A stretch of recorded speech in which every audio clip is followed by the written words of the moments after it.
নমস্কাৰ সদায় চাদৰ মেখেলাৰ ভিডিঅ' দেখাই থাকোঁ। আজি মই এখন দেখাবলৈ আছোঁ আমাৰ হাতৰ থলুৱা বোৱনী বোৱা হাতৰ শালত বোৱা গামোচা।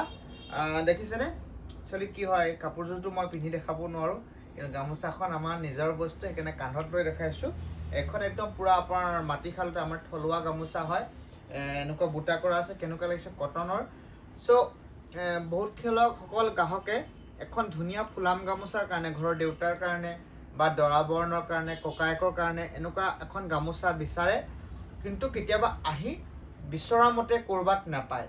আমি জোৰণ চিল্ক হাউচে খুব ধুনীয়া ধুনীয়া হাতৰ শালত বনোৱা আমাৰ থলুৱা বোৱনীৰ পৰা কালেকশ্যন কৰি মৰম লগা গামোচা আমি আমাৰ আপোনালোকৰ কাৰণে ৰেডি কৰি থৈছোঁ। কেনেকুৱা লাগিছে কমেণ্ট কৰিব। এইটো ওৱান ছাইড ফুলৰ হয়, আপোনালোকে ডাবল ছাইড যিকোনো ডিজাইন পাই যাব। আৰু আমাৰ বহুত ধুনীয়া ডিজাইন আছে, মই কেইবাখনো আপোনালোকক ধুনীয়া ধুনীয়া গামোচা আপোনালোক দেখাম।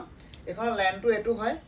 আৰু এটা কথা কৈছোঁ, আপোনালোকে যদি নিজে ডিজাইন দিয়ে আপোনাৰ পচন্দ অনুসৰিও, খালি ডিজাইন দিলে আমি এপিচ গামোচাৰ কেতিয়াও অৰ্ডাৰ নলওঁ।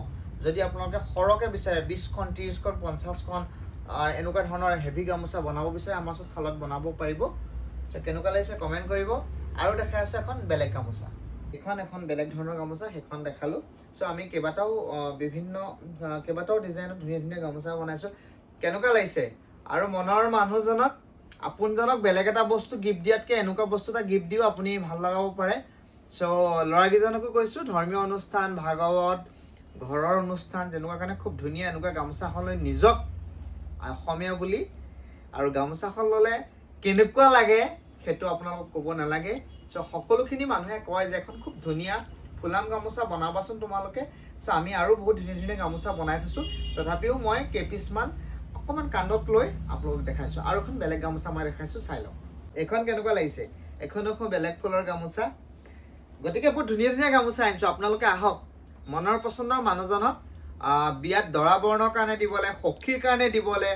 আৰু ৰেটটো চাওক, একদম থলুৱা শালত বনোৱা, আমি সৰহকৈ বনাওঁ, সেইকাৰণে আপুনি অলপ ৰিজনেবল ৰেটতে পাব। আৰু জোৰণ চিল্ক হাউচে সদায় যিকোনো বস্তু আপোনালোকক ৰিজনেবল ৰেটত দিবলৈ মানে সদায় চেষ্টা কৰে। আৰু এটা ভাল খবৰ আছে যে এতিয়াৰ পৰাই জোৰণ চিল্ক হাউচে প্ৰাইচবিলাক অপেন প্ৰাইচ ক'ব। যে বহুত গ্ৰাহকে আমাক ডিমাণ্ড কৰি আছিলে যে আপোনালোকে বস্তুবিলাক দেখাই, দাদা আমি মানে বুকিং কৰিব নোৱাৰোঁ, আপোনালোকে দামবিলাক কৈ দিলে ল'বলৈ ভাল হয়। এতিয়াৰ পৰা আপোনালোকে যিকোনো বস্তু আমি অপেন প্ৰাইচ ক'ম। গতিকে আপোনালোকে কাপোৰ যিখিনি চাদৰ মেখেলাৰ কথা কৈছোঁ মই, অপেন প্ৰাইচ ক'ম।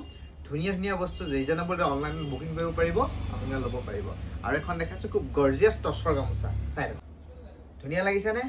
টচৰ গামোচাখন ল'লোঁ। এইখন কটনৰ গামোচা দেখালোঁ, আৰু এইখন টচৰ গামোচা আছে। পূৰা মন্ত্ৰী MLA নিচিনা লগা নাইতো, ধেমালি কৰিছোঁ।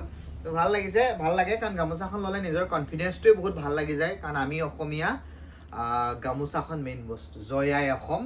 আৰু বহুত ধুনীয়া ধুনীয়া গামোচা আমি আনিছোঁ। সদৌ শেষত আজি গামোচা ভিডিঅ'টো সামৰণি কৰি লাষ্টত কৈছোঁ জয় আই অসম।